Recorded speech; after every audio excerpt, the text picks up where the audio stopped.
ये लड़ाई सिर्फ एक कौम के खिलाफ नहीं है। आज अगर इसमें मुसलमानों पर सबसे ज्यादा तीखा हमला हो रहा है, तो आगे और भी बहुत लोग हैं जिनके लिए ये सरकार अपने मंसूबे तैयार कर रही है कि अगर हम कोशिश करें सिविल सोसाइटी के माध्यम से छोटे छोटे कस्बों में, छोटे जिलों में वक्त की जानकारी पहुंचाने की, तो मुझे लगता है उससे बहुत लोग हमारे साथ इस मुहिम में जुड़ेंगे। ये सरकार जो प्रोपेगेंडा चलाती है, ये आइसोलेशन का प्रोपेगेंडा है। एक समाज को बिल्कुल अलग कर दिया है। हम आपस में बैठते नहीं है, आपसी मामलों में चर्चा नहीं कर पाते। द वर्ड ए पॉलिटिकल, इससे मुझे बड़ी नफरत है, क्योंकि कुछ भी हमारे देश में ए पॉलिटिकल नहीं होता है। कि सिर्फ 24 सांसद मुसलमान थे जब ये बिल पेश किया गया, लेकिन 232 लोगों ने इसके खिलाफ वोट किया। अगर कामयाबी हमें हासिल हुई है तो तभी हुई है जब पूरा समाज हमारा एकजुट होकर किसी मामले के खिलाफ लड़ा है। तो हमारी सबसे पहले कोशिश यही होनी चाहिए कि हम जागरूक करें, इन्फॉर्म करें, एजुकेट करें वक्त के मुद्दे पर अपने सभी हर तबके के लोगों को। जब तक हम एक दूसरे की ढाल नहीं बनेंगे, हम इस सरकार से नहीं लड़ सकते। सबसे पहले मैं एपीसीआर और आईएमसीआर का शुक्रिया अदा करना चाहती हूँ कि आप लोगों ने इतने ज़हीन लोगों को यहाँ पर इकट्ठा किया और सबको अपनी बात रखने का और आगे जो रोड मैप है इस बेहद गंभीर विषय को लेकर वो तय करने का हमें यहाँ पर मौका मिला है।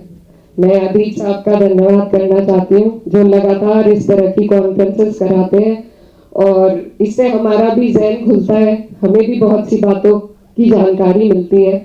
अभी 5 अप्रैल को जो ये बिल पास हुआ, इस बिल का नाम उम्मीद दिया गया है, लेकिन उम्मीद की कोई किरण इस बिल में नहीं है। पर फिर भी मैं अपनी बात अगर किसी मुद्दे पे करना चाहती हूँ तो वो उम्मीद के मुद्दे पे करना चाहती हूँ, क्योंकि नाउम्मीदी कुफ्र है, तो हमें उम्मीद रखनी है। और इसका सबसे बड़ा उदाहरण ये है कि सिर्फ 24 सांसद मुसलमान थे जब ये बिल पेश किया गया, लेकिन 232 लोगों ने इसके खिलाफ वोट किया। तो ये सबसे बड़ा उम्मीदी का हमारा उदाहरण है। और ये जो हमारा मुल्क है, हमारा देश है, इसमें जब भी ऐसे कोई मामले आए, चाहे सीए एनआरसी हो, चाहे किसान आंदोलन हो, तो उसमें हमेशा अगर कामयाबी हमें हासिल हुई है तो तभी हुई है जब पूरा समाज हमारा एकजुट होकर किसी मामले के खिलाफ लड़ा है।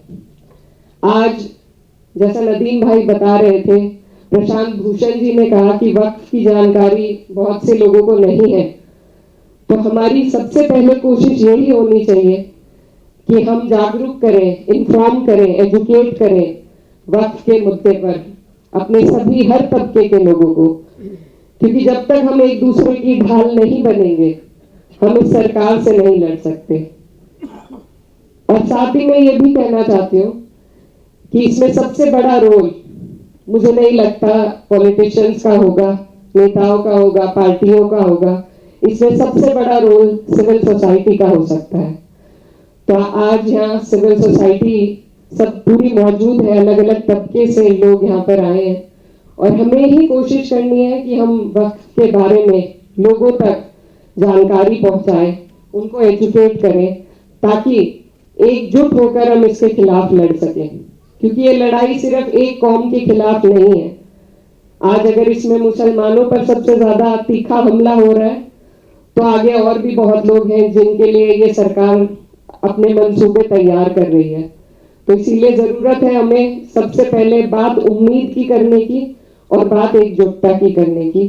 तो मेरी आप सबसे यही गुजारिश है कि हम लोग संसद में खड़े होकर हम सब ने, यहाँ सभी लोग जो बैठे हैं, सभी ने वक्त के खिलाफ अपनी बात रखी।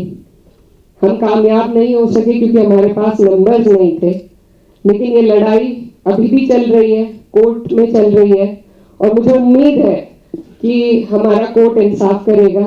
अभी फैसला रिजर्व रखा गया है। अब अगर बात करें कि हमें इस दौरान क्या करना है, तो इस मुद्दे पर हमारी कई बार बात भी हुई है और इसमें कोशिश यही है कि जहां एक तरफ उम्मीद है वहां दूसरी तरफ तैयारी होनी चाहिए। क्योंकि ये जो सरकार का मंसूबा है, ये पूरे देश में एक एडमिनिस्ट्रेटिव केओस पैदा करने का है। जो छोटे छोटे जिले हैं, कस्बे हैं, सबसे पहले वहीं पर उन लोगों पर सबसे पहले ये परेशानी का पहाड़ टूटेगा जो शायद इसके कानून सही तरीके से नहीं जानते, नहीं समझते। तो मैं, क्योंकि यहाँ पर सभी जिम्मेदार लोग मौजूद हैं, सिर्फ ये कहना चाहती हूँ कि अगर हम कोशिश करें सिविल सोसाइटी के माध्यम से छोटे छोटे कस्बों में, छोटे जिलों में वक्त की जानकारी पहुंचाने की, तो मुझे लगता है उससे बहुत लोग हमारे साथ इस मुहिम में जुड़ेंगे।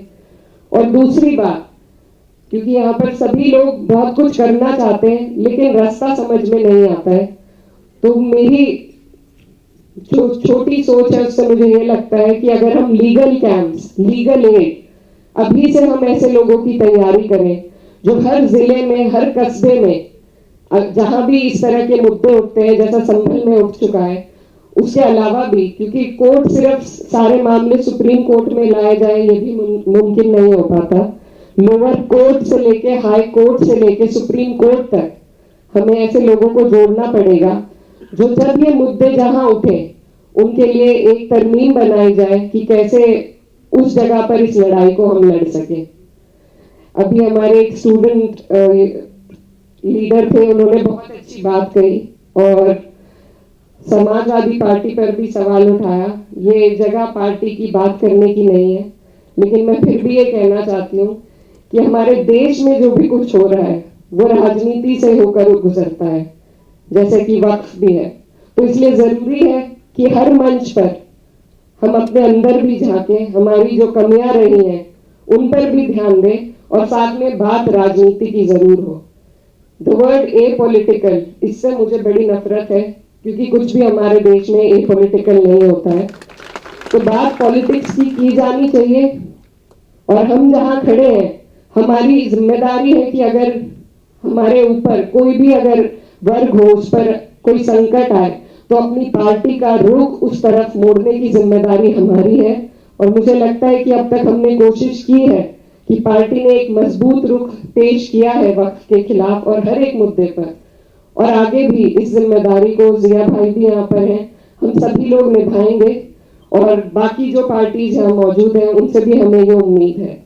लेकिन जो आने वाले चुनाव हैं, बिहार में एक चुनाव आने वाला है, उसके लिए मैं खास तौर पर कहना चाहती हूँ कि जो धोखा हमें बिहार में मिला है उसको हमें याद रखने की जरूरत है। और वहां पर उसी हिसाब से, किसी पार्टी के लिए मैं वोट नहीं मांगना चाहती, लेकिन उसी हिसाब से अपना जहन खोलकर हमें हर एक पहलू पर ध्यान देने की जरूरत है। तो उसमें राजनीति भी आती है, उसमें लीगल एड भी आएगी और उसमें सिविल सोसाइटी का बहुत बड़ा योगदान रहेगा लोगों को एजुकेट करने के लिए, उनको साथ जोड़ने के लिए। ये सरकार जो प्रोपेगेंडा चलाती है ये आइसोलेशन का प्रोपेगेंडा है, एक समाज को बिल्कुल अलग कर दिया है। हम आपस में बैठते नहीं हैं, आपसी मामलों में चर्चा नहीं कर पाते, तो उसको हमें तोड़ना होगा। हमें सबको अपनी परेशानियों से अवगत कराना होगा और उनकी परेशानियों की जानकारी रखकर एक दूसरे की ढाल बनकर एक दूसरे का साथ देना होगा, एक दूसरे के साथ खड़े होना होगा। तभी मुझे लगता है कि इस तरह की कोई भी जंग हम जीत पाएंगे। और साथ ही मैं ये भी कहना चाहती हूँ, अभी हाल फिलहाल में कुछ ऐसे मुल्क हमारे देश में हैं जिनमें क्लियर कट, हमारे यहाँ तो फिर भी डेमोक्रेसी जिंदा है, लेकिन जहां पर बिल्कुल तानाशाही थी, जब वहां पर तख्ते पलट हो गए, तो यहाँ भी हमें उम्मीद है कि यहाँ पर हमारी जो डेमोक्रेसी है, जिसका सांस रोकने की कोशिश सरकार कर रही है, उसको आप और हम मिलकर मजबूत करेंगे। हमारी जो न्याय प्रणाली है उससे हमें उम्मीद है और उम्मीद को ही जगा कर रखना मुझे लगता है आज के दौर में सबसे ज्यादा जरूरी है। तो बस ज्यादा वक्त न लेते हुए आप सभी का शुक्रिया, खास तौर पर APCR और IMCR का, कि उन्होंने ये मंच दिया हमें जिससे हम अपनी बात पहुंचा सके। और यही कोशिश करनी चाहिए कि न सिर्फ दिल्ली में बल्कि जो छोटे शहर हैं हमारे, जहां सबसे ज्यादा जरूरत है लोगों को इस बारे में एजुकेट करने की, उस पर भी नदीम भाई और सब लोग मिलकर काम करेंगे। बहुत बहुत शुक्रिया, धन्यवाद।